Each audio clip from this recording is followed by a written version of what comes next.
следить за высотой. Вы с ленивца даете нагрузку на ведущую ось. Не так смотрим внимательно, что происходит.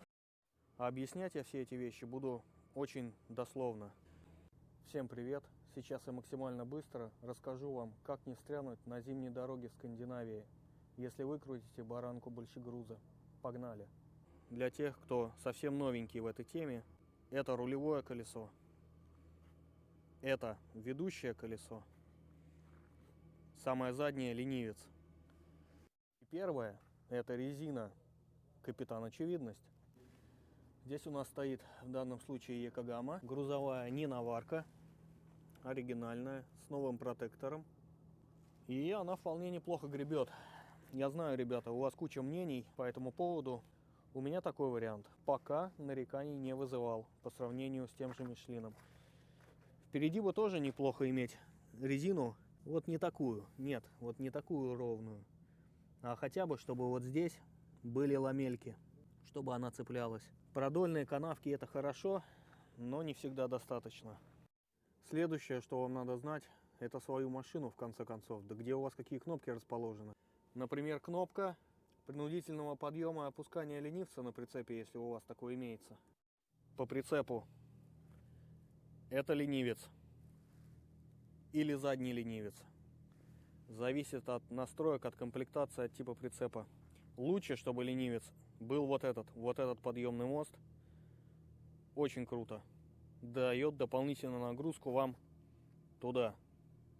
Соответственно, если этот ленивый мост и поднимается, плохо. Почему? Все та же физика, рычаг, нагрузка с ведущего колеса уходит.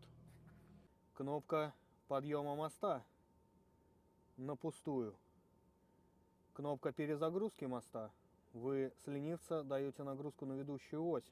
Принудительно, сколько вам надо, вплоть до полного отрыва ленивца от земли. Так, перезагрузить мост. Это значит, с ленивца идет нагрузка на ведущее колесо. Ленивец приподнимается, нагрузка ложится на ведущие колеса. Блокировка дифференциала и отключение антипробуксовочной системы. Знаете, что такие кнопки есть. Но обратите внимание вот на что. Не забывайте про рулевые колеса. Прямой подъем не проблема, вы можете хоть задрать ленивца полностью, но рулить будет практически невозможно. Потому что происходит, когда вы перенагружаете мост и даете больше нагрузку на ведущие колеса? Правильно, зад тягача проседает, а перед приподнимается, и нагрузка на него пропадает. Не забывайте про это, пожалуйста, потому что иначе вы можете просто потерять управление. Еще одна вещь, которая сэкономит вам кучу времени и нервов: песок, крошка. Господи, да все, что вы сможете насыпать себе в канистру и подсыпать под колеса. Например, 2 канистрочки с гравием. Одна полупустая, потому что активно пользуюсь. Взяли, поставили за кабину или кинули в палетник, где вы ее сможете быстро достать, в случае чего. Не поленитесь, наберите. Он реально помогает. Например, вы встали на парковке, и вы очень устали, хотите спать, и не хотите прикатывать снег. Ну, насыпьте вы песка перед колесом, наедьте вы на песок, тогда и ложитесь спать. Ну, а вообще лучше, конечно, укататься. Подождать, дать колесам остыть и укататься. Итак, сейчас объясню, зачем обязательно зимой, после того, как вы запарковались, надо покататься взад-вперед. Резина теплая, снег холодный. И образуются вот такие выемки.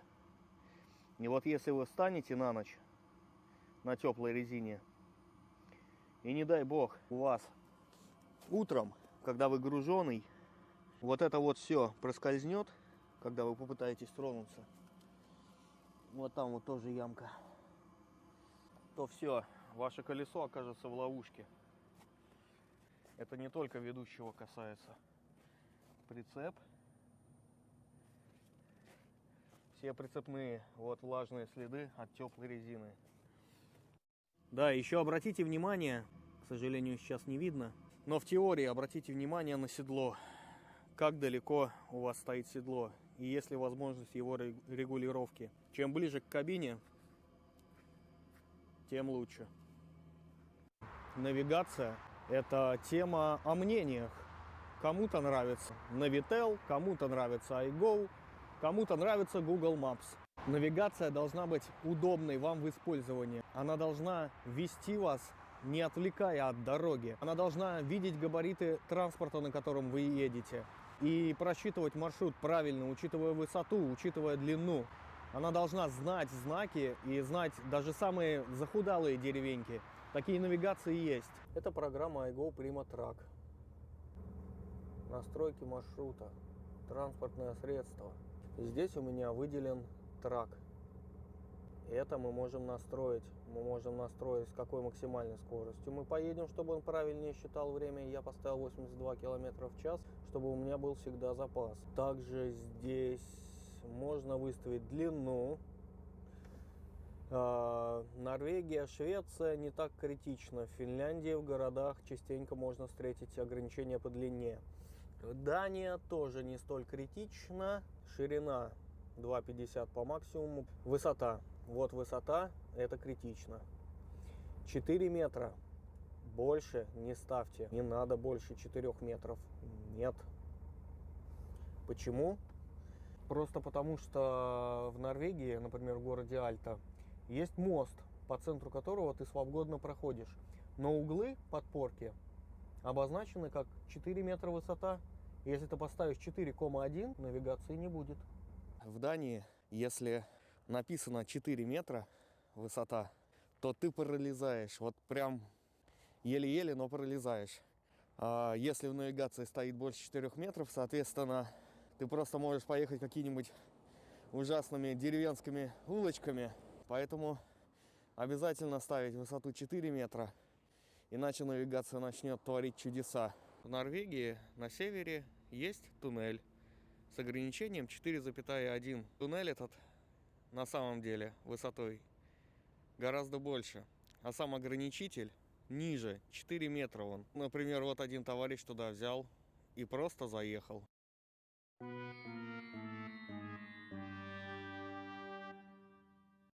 В общем, еще одна вещь, которая вам очень нужна в работе, это ваша голова и ваше время. Тратьте его на превентивную работу, не жалейте. Проверьте все бумаги, проверьте адрес выгрузки, посмотрите, что там творится, посмотрите погоду, посмотрите маршрут, проверьте, проложите заранее, чтобы в дороге не отвлекаться от этого, чтобы свое время пауз на это не тратить в конце концов.